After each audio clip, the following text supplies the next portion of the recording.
They stand forgotten, swallowed by time, yet not entirely gone.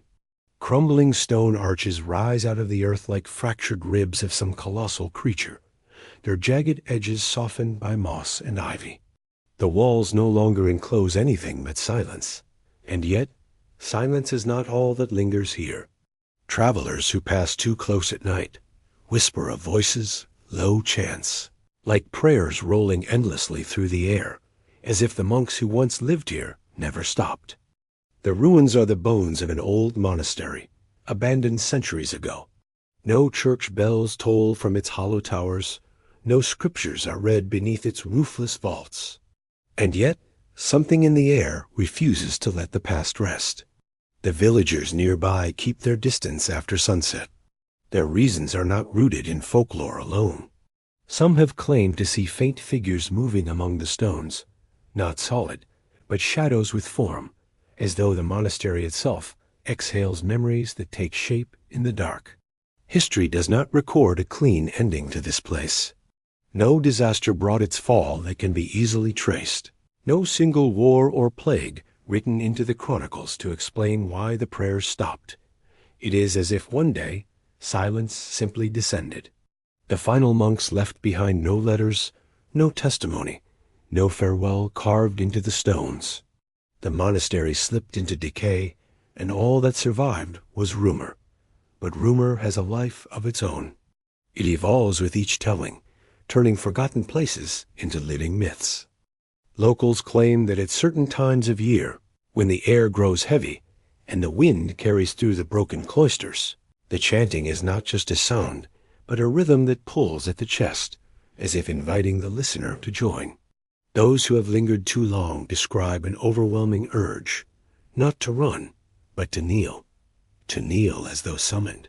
Skeptics dismiss it as tricks of acoustics, sound waves bouncing strangely off stone and forest, turning wind into song. Perhaps they are right. And yet, even the most rational admit there is an unsettling quality about these ruins. The air feels charged, the way it does before a storm. Birds avoid the place. Animals do not graze here. For centuries, no one has tried to build upon the land, though the stone could have been quarried and repurposed long ago. It stands untouched, preserved not by law, but by something older, fear. The monastery's design hints at secrets long buried. The cloisters form a near-perfect circle, unusual for the era, as if the builders meant to capture and contain something rather than simply worship. Beneath the ground, travelers have discovered narrow passages carved into the bedrock, leading nowhere, curling back into themselves like veins beneath skin. Some say these were prayer chambers for solitude. Others suspect they were meant for isolation, to keep something inside or outside. Archaeologists who have studied the site describe it as paradoxical. The craftsmanship is precise, even elegant, but the purpose is elusive. No records exist of the monastery's founding. Its name has been lost. The only fragments left are carved Latin inscriptions along the surviving stones, most too worn to read. But one line remains sharp enough to decipher. Translated, it reads, "That which breathes without life shall not be set free." It is this sentence that has fueled centuries of unease. What did the monks mean?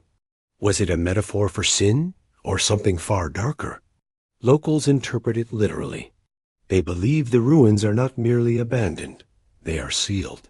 The chanting, they say, is not memory, but warning.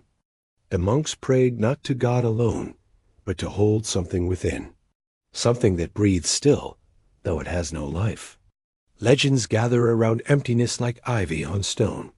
Some tell of a relic once kept within the monastery, said to contain the whispers of the dead. Others insist it was built on a pagan site, its cloisters aligned not with the cross, but with the stars. A map etched into earth for reasons no one now remembers. The truth is fragmented, scattered among oral traditions and half-decayed texts in nearby villages. But each fragment carries the same undertone. The monastery was not a sanctuary, but a seal.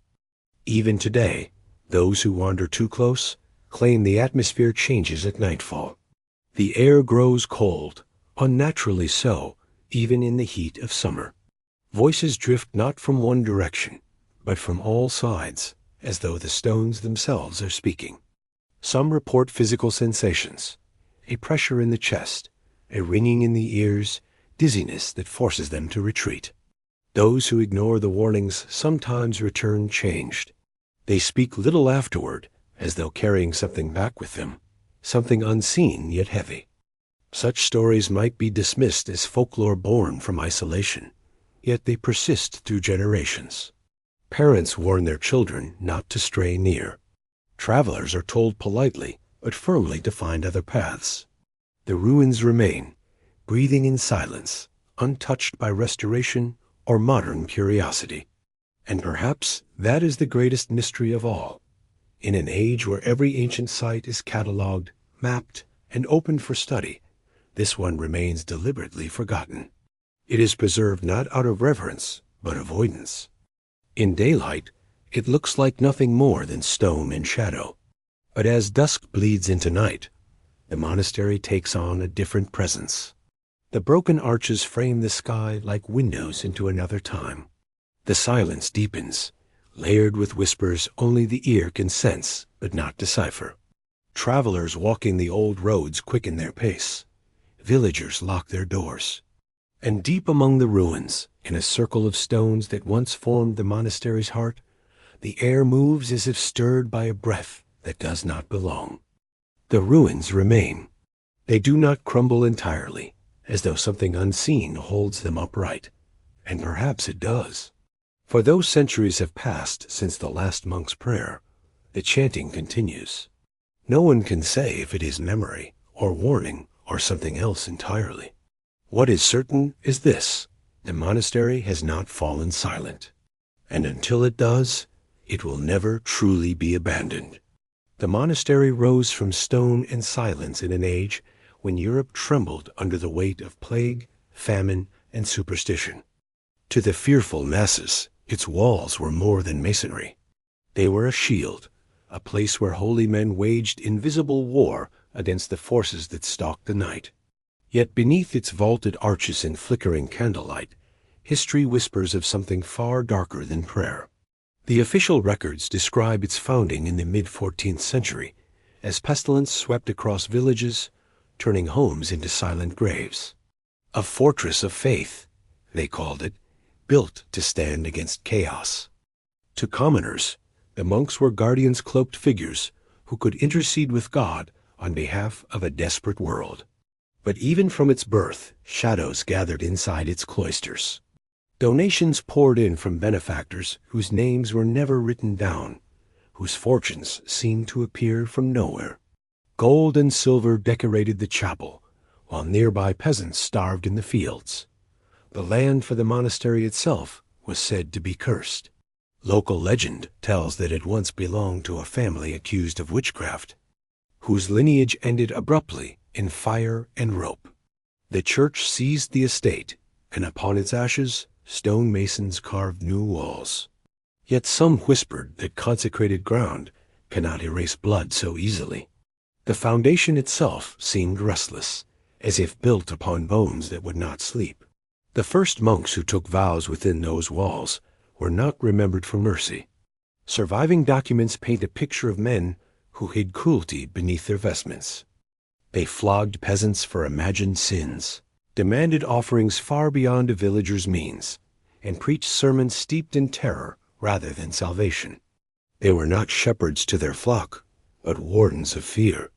And curiously, those who crossed them, those who withheld tithes or whispered against their authority, often vanished without a trace.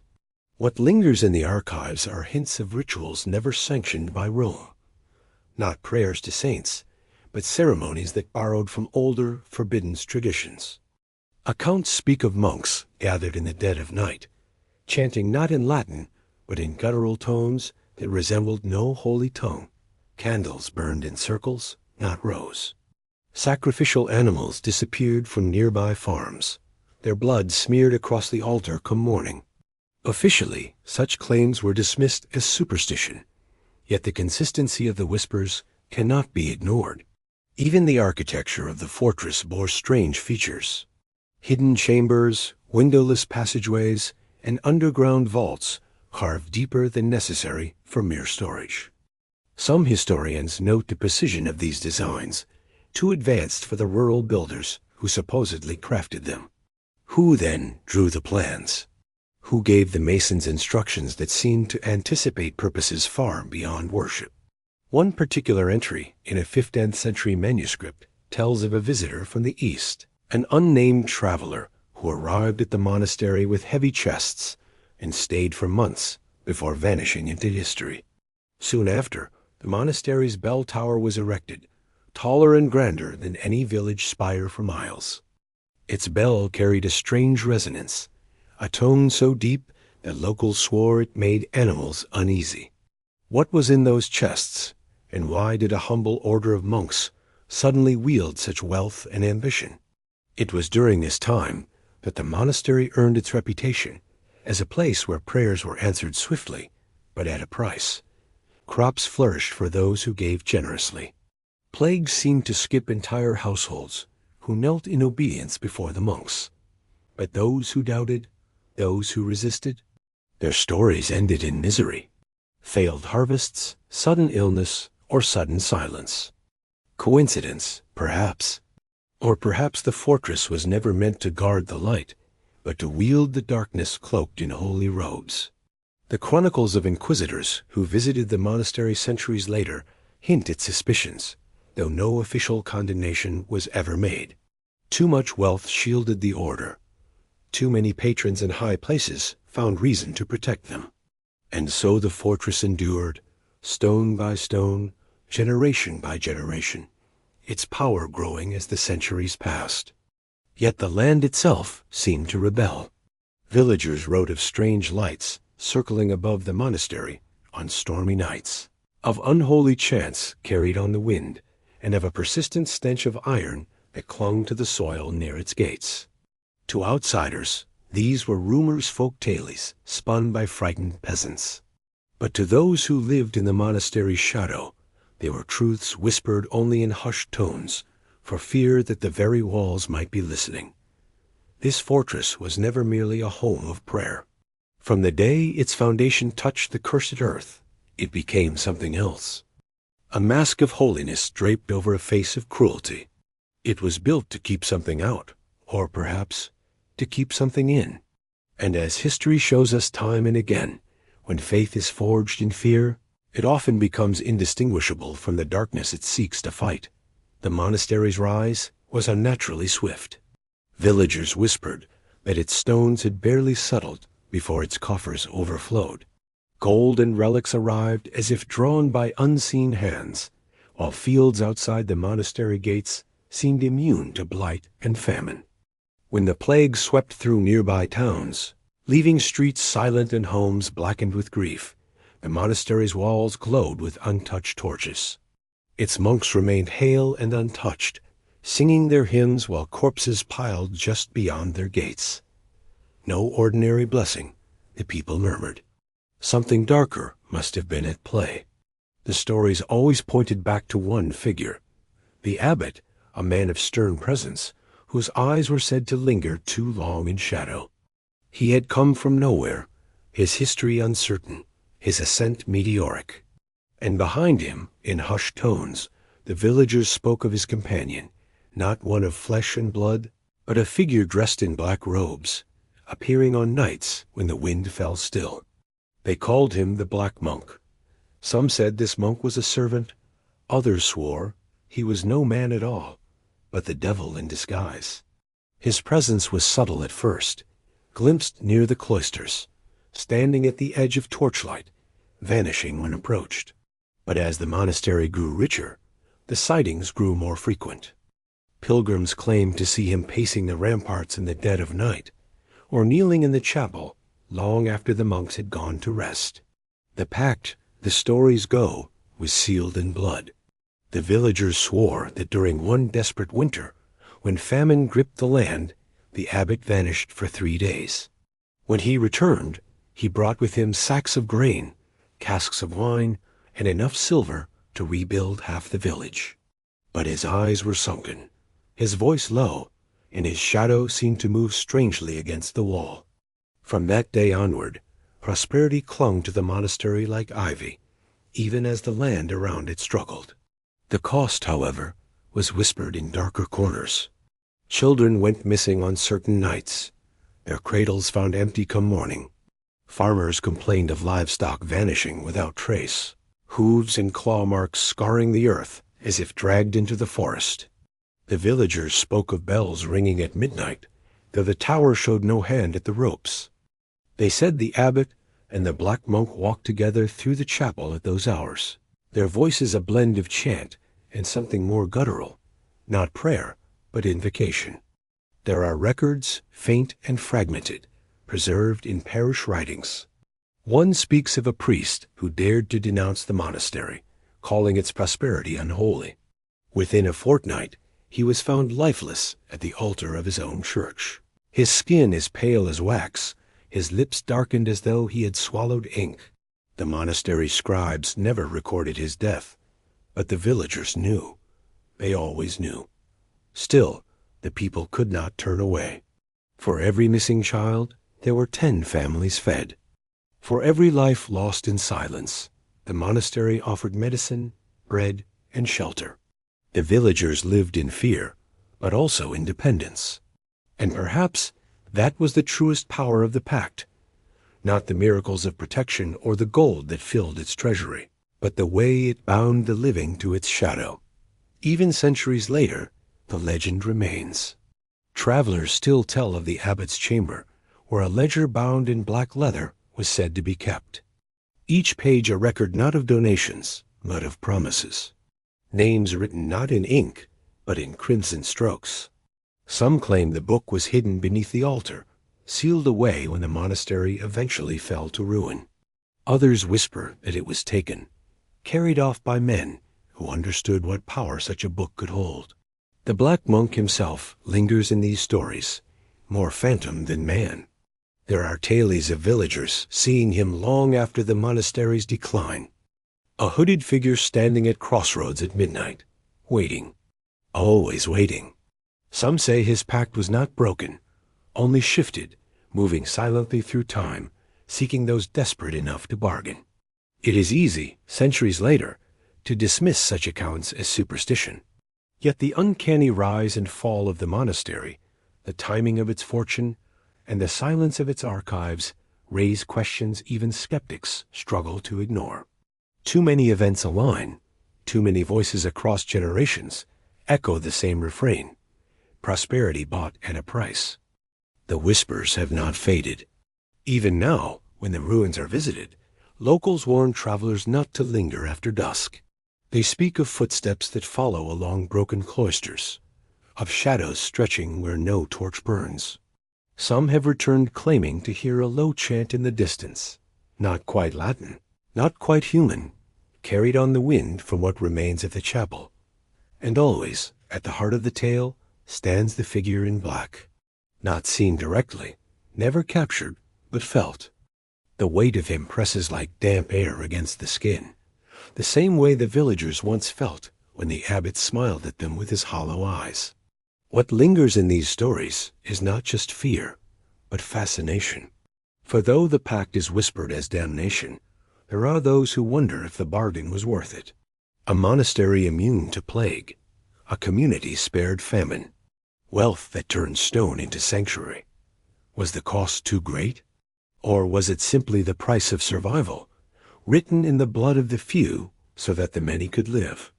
The ledger may never be found, the truth may never be proven, but the legend remains strong enough to haunt the ruins. For even in silence, the pact still whispers. At first, the disappearances were whispered, dismissed as coincidence, or explained away as the natural movements of a monastic life. A monk could leave his order at any time, they said, to serve in distant abbeys, or to retreat further into solitude. But the patterns did not fit the excuses. Records that should have been meticulously maintained by the scribes were gone. Names of novices, once carefully inked into parchment registers, had been scrubbed away, leaving faint impressions of what once had been. From the nearby villages, fragments of rumor emerged. Shepherds on the hills spoke of processions of monks winding through the mountain paths, their chants carrying in the dusk.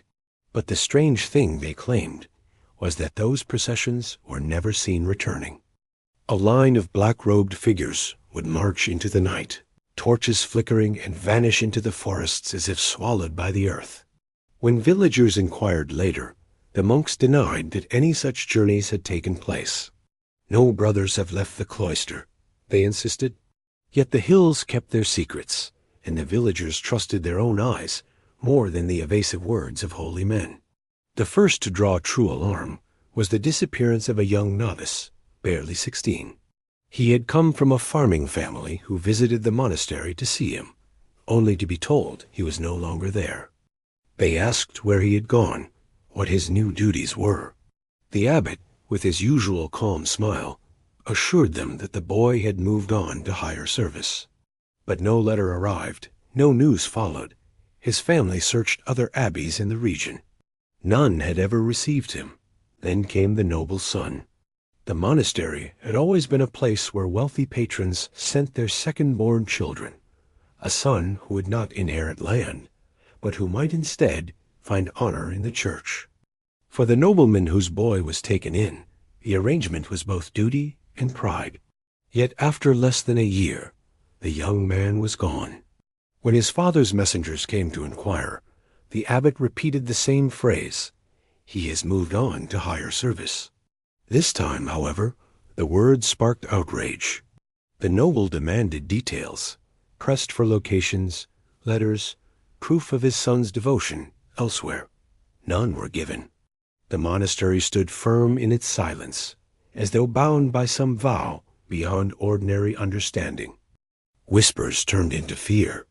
Pilgrims, who once climbed the winding path to seek blessings, began to hesitate. Mothers pulled their children closer when monks passed through the villages. Young men who once looked at the monastery with awe now avoided its gates. For what had once seemed like a sanctuary of divine pursuit was beginning to look like a place where people simply vanished. The local clergy grew uneasy as well.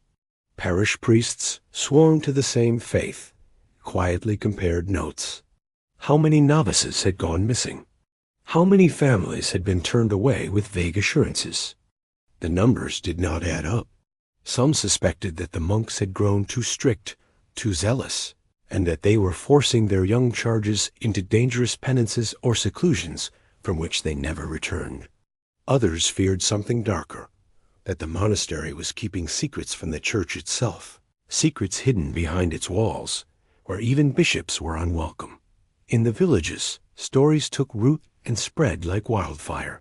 Some spoke of rituals conducted by torchlight in the caves beneath the abbey, rituals so consuming that not all participants survived. Others claimed the monks had struck bargains with forces unspoken, that those who disappeared had not been lost, but offered. The most superstitious muttered of higher service being no service to God at all, but to something far older, whose name the abbot dared not utter.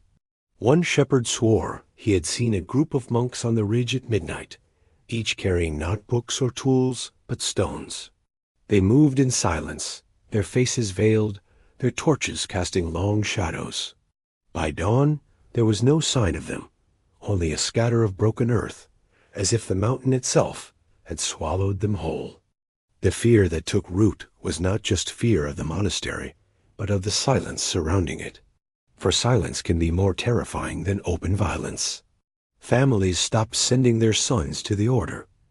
Wealthy patrons withdrew their support. Even merchants who once profited from pilgrims began to feel the sting of absence. The monastery, still cloaked in its rituals, seemed indifferent. The monks did not beg for pilgrims to return, nor did they deny the accusations directly. They merely continued their prayers, their chants echoing down the valley, solemn and unbroken. But to those who listened closely, something in those chants had changed. Where once the hymns rang with familiar liturgy, now they carried cadences that seemed strange, unfamiliar, almost foreign to the ears of the villagers. Some said the monks were still singing to God, But others swore they heard something else in those voices, a dissonant undertone, like the echo of a name too ancient to be remembered, too dangerous to be spoken. The abbot himself became the figure of greatest suspicion. He remained calm, even welcoming, to those who dared confront him. His words were always smooth, measured, yet hollow. "Higher service," he repeated, as if it explained everything. His smile never faltered, but his eyes betrayed nothing. For some, that calm was reassuring. For most, it was terrifying.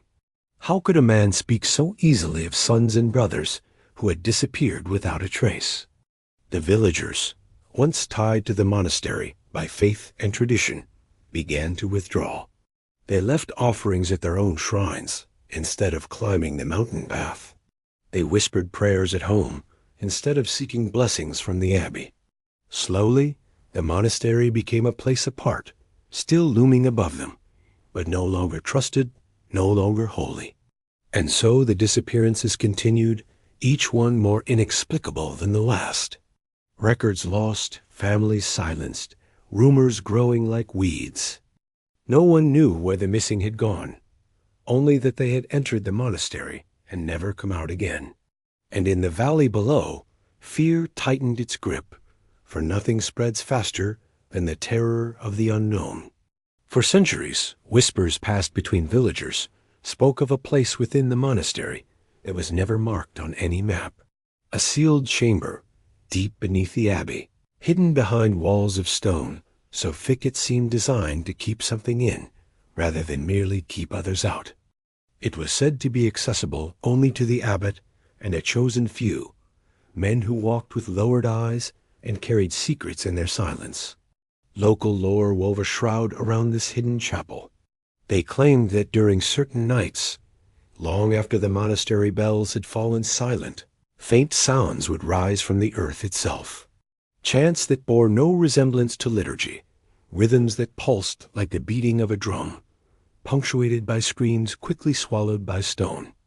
Villagers crossing the grounds after dusk swore they could feel vibrations beneath their feet, as though the monastery's foundations themselves were alive. Excavations carried out centuries later seemed to confirm part of the legend. When a small group of workers attempting to repair a collapsed wall uncovered a sealed passageway, they found markings carved into the stone symbols utterly foreign to Christian tradition. Spirals, serpentine figures, and inverted shapes resembling stars and suns, scratched with a precision suggesting ritual, not decoration. The carvings seemed older than the monastery itself, as though the abbey had been built deliberately atop something far more ancient. The monks, bound by vows of silence, offered no explanation. When pressed, their eyes would flicker with a kind of restrained terror, a fear that spoke louder than words. It was as though acknowledging the chamber gave it power. The abbot himself dismissed the rumors as dangerous superstition, yet his private chambers were always guarded, and beneath his floor, villagers believed, lay the only true entrance. Legends grew darker as generations passed. Some claimed the chamber was not a chapel at all, but a prison, a place where heretics, witches, or enemies of the church had been sealed away to die. Others insisted it was a sanctuary, not of God but of older powers, where forbidden rites were performed to appease forces the church dared not confront directly. A few even whispered that the chamber housed a relic so dangerous that to reveal it would bring ruin upon Christendom. What gave these rumors weight was the peculiar history of those abbots who carried the chamber's key. Records showed that nearly every abbot who presided over the monastery suffered untimely ends. Some vanished altogether, their names struck from official registers, their fates left unresolved. Others died in madness, raving of visions they could not escape, visions of fire beneath the earth, of figures cloaked in shadow, of eyes glowing where no eyes should be. In one chilling account, an abbot reportedly clawed his own eyes from their sockets after claiming he had seen what sleeps below. By the late Middle Ages, even travelers knew to avoid the monastery grounds at night. Merchants passing through refused to lodge within its walls. preferring the cold comfort of the forests rather than risk hearing the sounds said to bleed from underground. And yet the monastery remained standing, its outward piety and reputation for scholarship shielding the horrors whispered beneath. What makes the Forbidden Chamber so haunting is not only what was heard, but what was deliberately hidden. When church authorities investigated centuries later, records of their findings were mysteriously lost, sealed in archives that even Vatican officials seldom opened. The very absence of information became an answer in itself. If nothing was found, why bury the report so deeply? Modern scholars who studied fragments of recovered documents noticed peculiar consistencies. The scribes spoke not of heresy, but of alignment of the chamber being built on a convergence point where energies met, energies neither holy nor wholly human. The strange carvings discovered by the excavators were described as sigils meant to bind or contain, as though the chamber was less a place of worship and more a lock forged in stone.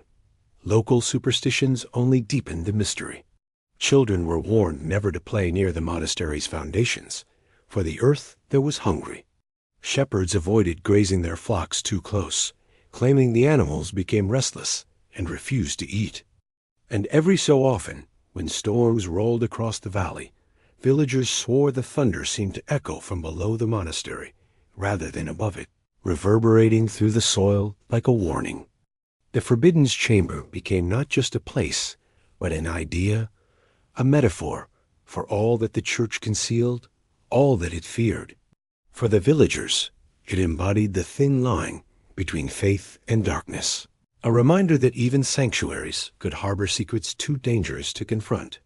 For historians, it became a tantalizing absence, a gap in the record that invited speculation more chilling than fact. And yet, perhaps the most unsettling truth is this: no one alive has ever seen the chamber. Its existence is stitched together only from fragments. Whispers of chants, markings carved in stone, records deliberately erased, and the inexplicable fear etched into the faces of those who supposedly knew. Whether prison, sanctuary, or seal, the Forbidden Chamber has never been opened in living memory. Perhaps it still waits, sealed behind centuries of silence, holding within it something that was never meant to be found. If the chamber exists, it is less a place than a question carved into the bones of the monastery itself. What could demand such secrecy? What could terrify even the most powerful abbots into madness? And why, after all these centuries, does its shadow still linger over the valley like a heartbeat muffled beneath stone? It was the dead of winter when the silence first began. The monastery, perched high upon the frozen cliffs, had always been a place of prayer, chanting, and bells that rang at dawn and dusk. For centuries, its presence was a beacon of devotion and rhythm for the villages below. But then came the silence. Not the silence of sleeping monks, nor the quiet of an ordinary night, but something deeper, heavier, a silence that pressed upon the land like a weight. At first, the villagers thought little of it. Perhaps the monks were engaged in a long fast, or in the kind of solemn meditation that required days of seclusion. But the days stretched on, and the silence remained. No smoke from the kitchen fires, no footprints leading down the snow-dusted trail, no familiar toll of the bell. Concern gave way to unease, and unease turned into dread. Finally, a group of men climbed the mountain path, carrying torches against the bitter wind. What they found would be remembered for generations. The gates of the monastery stood open, creaking against the icy wind. Inside, the fires were still burning, though no one had tended them.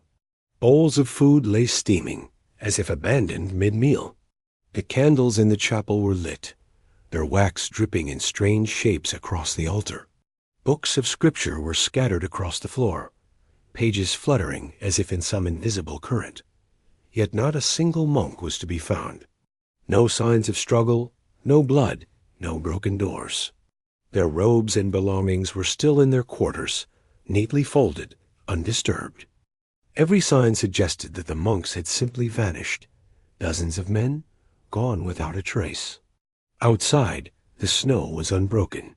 No footprints led away from the monastery gates. No trail of animals, no sleigh, no carts. It was as though the earth had opened and swallowed them whole. The villagers searched for hours, combing every room, every cellar, every corridor, but the silence mocked them. At night, the monastery seemed almost alive with its emptiness. The crackle of untended flames, the whisper of wind through the cloisters, the faint echo of their own footsteps on stone. Men whispered that they felt watched, as though the monks had not left at all, but were standing just beyond the veil of sight. Legends began to grow almost instantly. Some swore the monks had been taken by angels, lifted into the heavens during their nightly prayers. Others whispered of darker forces, that the silence was not absence, but presence. That something had come in the night, not leaving behind blood or struggle, because it did not need to. The Black Silence, as the villagers called it, was said to be a force older than the church itself, a darkness that could erase a man, not just from the world, but from memory. Years later, explorers and priests were sent to investigate, hoping to find records, explanations, anything that could make sense of what had happened. They found scraps of parchment in the library, hastily written fragments in the margins of older texts. "The air grows heavy," one line read. "Voices in the halls at night," said another. And then, most chilling of all, the silence is not empty. It listens. The monastery was eventually abandoned. No one dared to live there, though some claimed to see lights glowing in its windows long after. Travelers spoke of hearing chanting carried on the wind, though no soul had entered the building for decades. A few claimed that when they passed the gates, they felt a sudden pressure in their ears, like being submerged underwater, followed by the sound of whispers threading through the silence. What makes the disappearance all the more disturbing is that it was not isolated. Records from neighboring regions tell of smaller hermitages where monks vanished in similar fashion. Fires burning, food prepared, no trace of departure. These accounts were often dismissed as folklore, yet they mirror the details with uncanny precision. Fires that do not die, candles that continue to burn, silence so absolute it feels alive. Modern historians have tried to rationalize the story. Some argue that a plague may have swept through the monastery, forcing the monks to flee in panic. Yet where are their bodies? Why were no trails found in the snow? No evidence of their descent into the valleys? Others suggest political motives, that the monks were taken in secret during the night, removed by forces who wished to silence them. But again, no records, no witnesses, no signs of intrusion. And then there are the believers in the supernatural. To them, the night of black silence is not a metaphor, but a moment where another force broke through the fragile fabric of the world. Not a plague, not a political act, but something older. A silence that consumes, leaving no trace. Perhaps the monks themselves called it down, chanting prayers too powerful, opening doors never meant to be touched. The ruins of the monastery still stand, though now it is only stone walls and broken beams, claimed by moss and snow. Travelers who pass near it say the silence is still there. Not the ordinary silence of an abandoned building, but something sharper, deeper, as if sound itself bends away. Even birds will not sing there. Even the wind seems to hush. It is not the silence of absence, but the silence of something waiting. The story of that winter night has never been explained. Fires burning, food still warm, scriptures scattered, and yet not a single trace of the men who once filled those halls. A silence that is heavier than sound, blacker than night, lingering long after the world has moved on.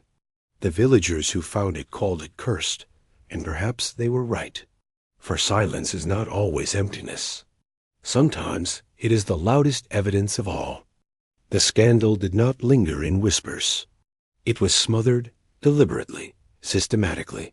The Vatican moved with the precision of an institution that had mastered the art of silence across centuries. Papal emissaries arrived at the monastery under the guise of mourners, cloaked in black, but their task was not prayer. Their mission was containment. The crumbling monastery walls, once filled with chants and scripture, were sealed behind iron locks. Monks who had dared to speak found themselves reassigned, exiled, or simply erased from records. What remained of their testimony was buried under layers of doctrine and denial. Every trace of the disaster was treated as if it were a disease, one that could spread if not quarantined. Soon, bonfires lit up the courtyard, not of heretical texts written by outsiders, but of the monastery's own ledgers, journals, and experiments. The air filled with the acrid smell of burning parchment, knowledge consumed by fire. Passers-by, if any, would have thought it a ritual of purification. But those flames were not holy. They were administrative. They were surgical. The Vatican declared the monastery's closure a matter of discipline, nothing more. Excesses of ambition, one carefully crafted decree called it. A misguided brotherhood, corrected by the Church's mercy. But between the lines of that official statement lay the true story.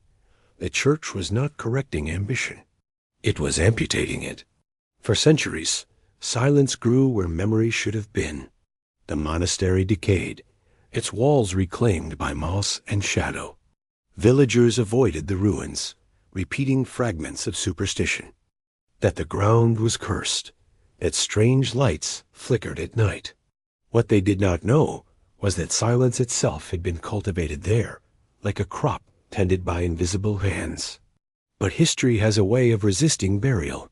In the 17th century, fragments surfaced. Scholars with rare access to the Vatican archives glimpsed documents, heavily redacted, sealed with the wax of long-dead popes. These were not ordinary records. They spoke of a wider fraternity, a network of cloistered houses linked by something more than prayer. Manuscripts hinted at experiments cloaked in liturgy, rituals stitched together with theology and something darker. The Church had framed these monasteries as holy orders, bastions of discipline and devotion. But hidden beneath the piety was a different project altogether. They were laboratories, testing grounds where faith and forbidden knowledge collided. The sealed monastery was not an isolated wound. It was part of a circulatory system that pulsed across Europe, perhaps even farther. Every page suggested that what happened, there was no accident. The silence enforced by emissaries was not simply about shame, but about containment of an infection that had spread too widely to control. Yet still, the Vatican did not fully destroy the records. Why preserve even fragments, unless the knowledge was too useful to lose completely? Generations later, these scattered hints would become a fascination for archivists and conspiracy hunters alike. The same words resurfaced over and over. Ordo Obscura, the Shadow Order. A name never spoken publicly, but etched faintly in margins, as though meant only for those already initiated. Scholars debated whether it was allegory, metaphor, or code. But to those who studied the fragments closely, the pattern was unmistakable. The monastery scandal was never an isolated sin. It was part of an experiment carried out under holy disguise, a movement where monks became alchemists and prayers became incantations of a different sort. What terrified the Vatican was not that the order had failed, but that it had succeeded too far, brushing against something the Church could neither explain nor control. And so the wound was covered, stitched with secrecy. The world was told to forget. The villagers obeyed, the documents were hidden, and the ruins were left to rot. But in the Church's vaults, behind locks older than nations, the ashes of that fire still smoldered, and with them, the faint outline of a network whose purpose may never have been divine at all. The Church had not simply buried a scandal. It had buried a question, one that still lingers. What if those monasteries had uncovered something real, something too powerful to be allowed into the open world? For centuries, the monastery has lived not only in stone, but in whispers. Around the fire, in taverns, in the trembling accounts of shepherds, stories passed from one generation to the next. Each tale, while different in detail, carried the same chilling refrain. The place was alive, and it spoke through echoes that no mortal tongue had shaped. The bells were the first sign. Villagers told of hearing them toll on windless nights, the sound drifting across valleys even when the belfry lay in ruins, its ropes rotted, its clappers missing. The bells, they said, rang for no man, but for the dead who lingered inside those walls. Some swore the tone was not made of iron at all, but of voices, deep and metallic, overlapping like a chorus of monks long buried. To hear them was said to be a warning. Misfortune soon followed. Crops failing, cattle dying, children falling ill. Always within days of the phantom toll. And then there were the monks. Hooded figures seen wandering the high hills where no path remained, their robes fluttering, though no breeze stirred. Those who drew too near described faces pale as parchment, their eyes nothing but hollow shadows. Some witnesses believed they were not spirits at all, but living echoes, fragments of memory, leading through time, reappearing centuries after their bodies had turned to dust. When one villager dared approach, the monk lifted his hand in silence. The man fled, but days later he returned to the same hill, driven by a compulsion he could not explain. As if summoned by the echo of that gesture, he was found there at dawn, lying in the grass, his lips moving with a chant in no known language. More unsettling still were the shepherds. The hills around the monastery had always been grazing land, and so shepherds, unavoidably, became its most reluctant witnesses. Many told of hearing voices calling their names, echoing through the ruins even when no one else was present. Some ignored the calls and hurried home. Others, drawn by curiosity, or perhaps something stronger, stepped into the broken cloisters. Not all returned. Those who did came back altered. Silent for days, trembling, their eyes darting to shadows that others could not see. One man was said to have aged a decade in a single night after wandering too far within the monastery walls. His hair turned white, his skin drawn tight over his bones. When pressed to speak, he muttered only one phrase, again and again, "The walls remember." Even centuries later, the pattern persisted. Paranormal researchers who ventured into the ruins reported strange anomalies. Tape recorders filled with voices speaking over one another in a polyphonic chant, though no one else had been present.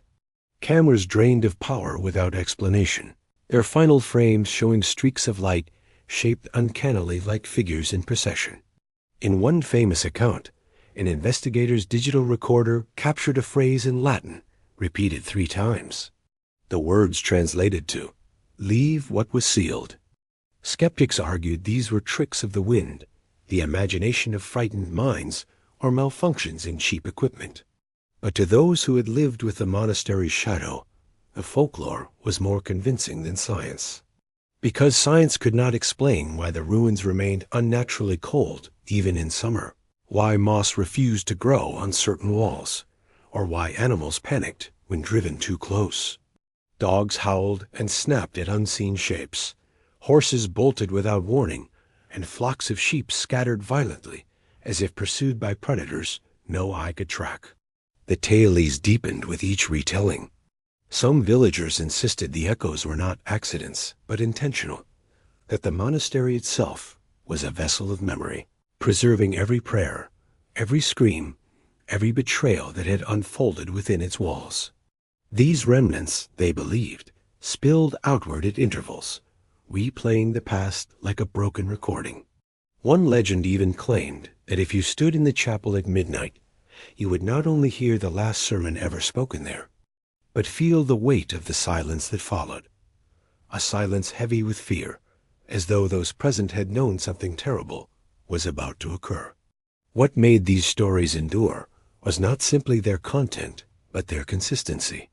Generations apart, people described the same tolling bells, the same hollow-eyed monks, the same whispers from unseen mouths. Across centuries, the folklore never changed. It only grew sharper, more detailed, as if the monastery itself insisted on being remembered. Perhaps the most haunting testimony came not from villagers, but from outsiders. Travelers passing through the region in the 18th and 19th centuries recorded accounts of the ruins in their journals. One French poet wrote of sleeping near the site and waking to a choir of shadows singing beneath the stars. An English antiquarian described climbing the broken stairs of the bell tower, only to find a robed figure waiting at the top. When he spoke, the figure crumbled into ash, scattering into the night wind. His account was dismissed as drunken rambling, but his words echoed those who had lived near the monastery all their lives. Even today, curiosity seekers arrive with skepticism, only to leave unsettled. Some never speak of what they saw. Others insist that the folklore remains the most truthful record of the monastery's legacy, that while history books may have forgotten, the land itself has not. Folklore is often dismissed as superstition, the embellishments of rural imagination. But here, in the valley beneath the monastery's gaze, folklore behaves differently. It clings not to fantasy, but to patterns, recurring again and again, like echoes bouncing endlessly between stone walls. To the locals, this is no mere storytelling tradition. It is evidence. Evidence that something waits within the ruins, something that refuses to let itself be silenced. And so, the bells still toll in memory. The monks still wander in shadow. The shepherds still vanish into whispers. These echoes, whether of the living or the dead, of the past or the present, continue to haunt the monastery, reminding all who dare listen that silence is never truly empty. It is merely the space where echoes grow. When the monastery's silence was finally disturbed in the modern age, it was not by pilgrims or priests, but by men of science. Archaeologists arrived armed with notebooks, measuring tools, and cameras, hoping to pierce through centuries of legend and uncover what truly lay beneath the crumbling stones. They approached the ruins as a puzzle to be solved, not a shrine to be feared. But in doing so, they awakened a chain of events that history itself seemed unwilling to preserve. The first documented expedition began quietly, without fanfare. Local villagers watched uneasily as the outsiders pried open sealed crypts. Inside, they found more than just dust and relics. Beneath the monastery floor were chambers stuffed with unblessed graves, skeletons packed in tight, twisted in unnatural poses, their jaws gaping as if death had struck mid-scream. Some bones showed markings no one could explain, deep, parallel gouges as though claws had raked across them. Others bore signs of hurried burial, suggesting the dead were never meant to rest in peace, but were hidden away in shame or fear. The findings were unsettling, but what shook the team more were the readings from their instruments. Compasses spun wildly near certain walls, batteries drained without reason. At night, within their camp, they reported sharp temperature drops and voices that seemed to echo from the stone itself. One archaeologist scribbled in his journal about a low humming that never ceased inside the crypt, a sound that seemed to vibrate through the bones of the living as much as the bones of the dead. Weeks later, only fragments of this expedition's record surfaced. The official notes ended abruptly, mid-sentence. Equipment was found abandoned, tents ripped apart by weather and neglect. Of the 6 men who had entered the monastery's depths, only 2 returned. Both refused to speak publicly, though one confided to a relative that they had seen the monks. When pressed, he corrected himself. Not monks something wearing their faces. Within months, both men were dead, one by illness, the other by his own hand. The pattern repeated with disturbing regularity. In the 1970s, another team, funded by a European university, attempted a more careful excavation. Their reports initially described fascinating finds.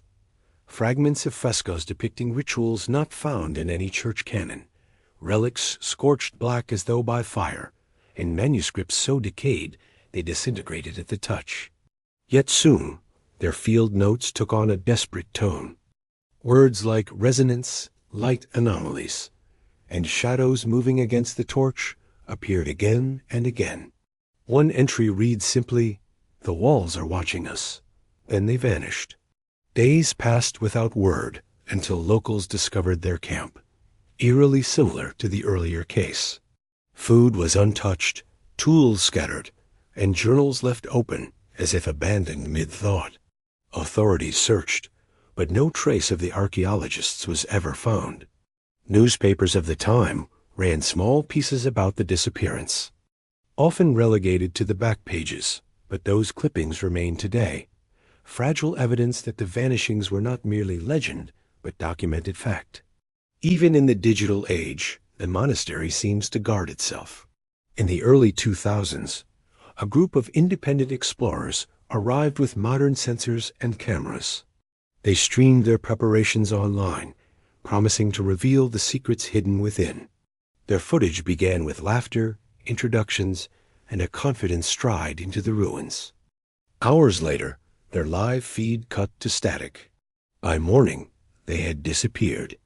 Authorities found their equipment strewn in the crypts, cameras still recording, but showing only warped, unreadable images. None of the explorers were ever recovered. Online forums preserve fragments of their last words, distorted audio files where one voice whispers, "It's still here," before everything collapses into silence. Patterns emerge, yet they resist explanation. Why do the ruins seem to consume those who probe too deeply? Is it psychological strain, coincidence, or something darker? Each case leaves behind the same eerie trail. Abandoned tools, unfinished notes, missing bodies, and a lingering sense that the monastery selects its victims carefully. Outsiders can observe from a distance, but those who trespass too far rarely return. For locals, these tragedies are not surprising. They warn that the monastery was cursed long before archaeologists arrived, that the land itself rejects intrusion. To them, the disappearances are not mysteries, but inevitabilities, the price of ignoring centuries of whispered warnings.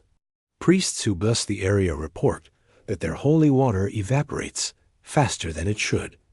Electronic equipment burns out. Animals refuse to enter. The site is not merely haunted, it is hungry. What remains most chilling is how little of this history reaches the wider world. Each vanishing is recorded briefly, then buried under other news, dismissed as accidents, or forgotten entirely. The monastery erases not only those who enter, but also their stories, leaving only fragments, enough to spark curiosity, never enough to provide clarity. In this way, it extends its silence outward, pulling truth itself into its shadow. The archaeologists sought knowledge, but knowledge came at a cost. Their discoveries did not illuminate the monastery's secrets. They confirmed them. The place does not simply hold the dead. It keeps them restless, waiting, and ready to claim the living.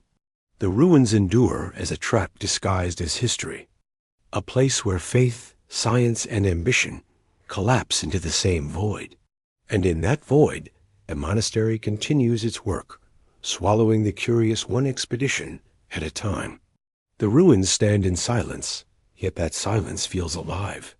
Stones blackened by time press into the earth like the bones of a giant long buried, their cracks and fissures whispering stories no tongue dares repeat.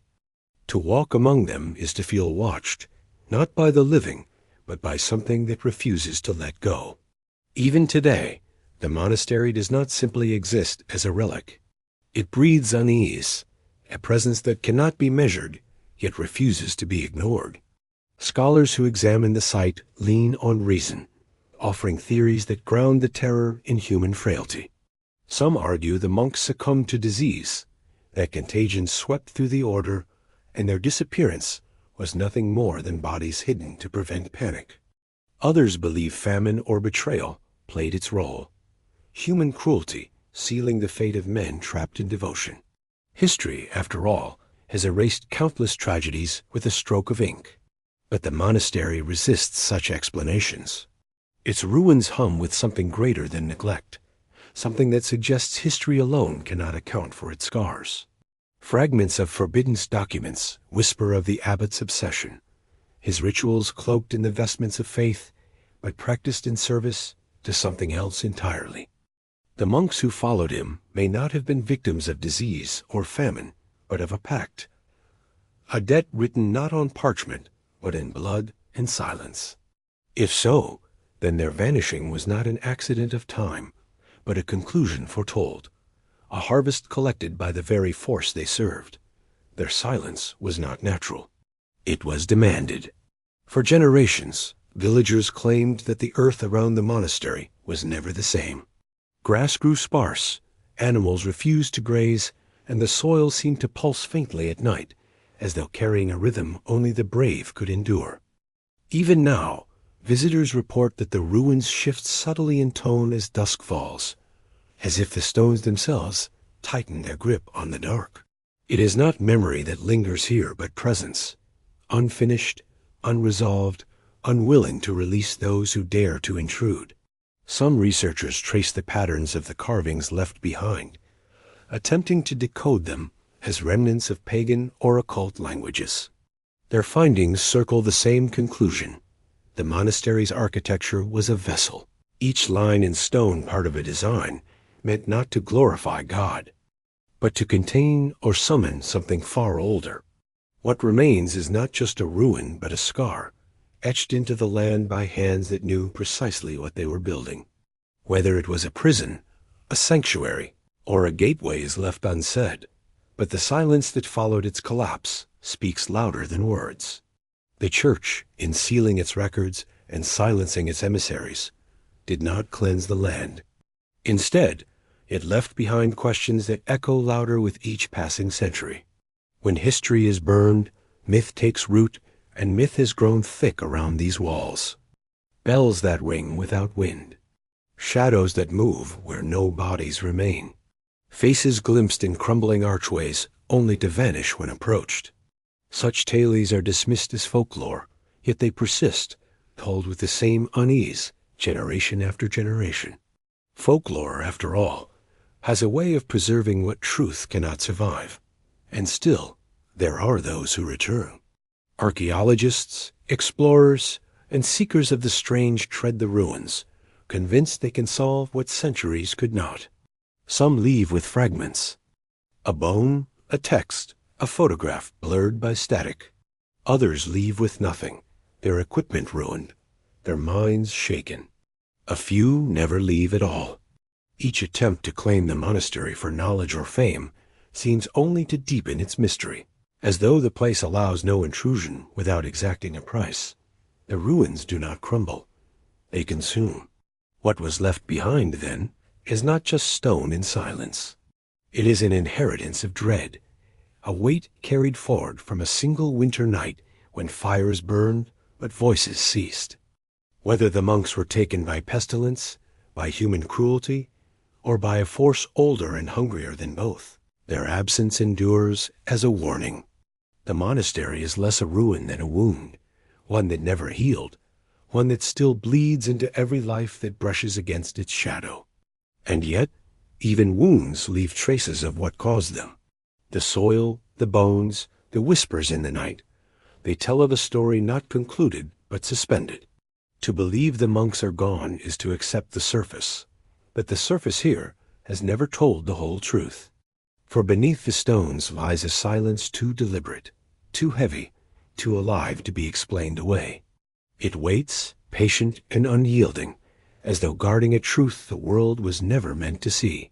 Was this simply history erased, a scandal smothered under papal decree and centuries of decay?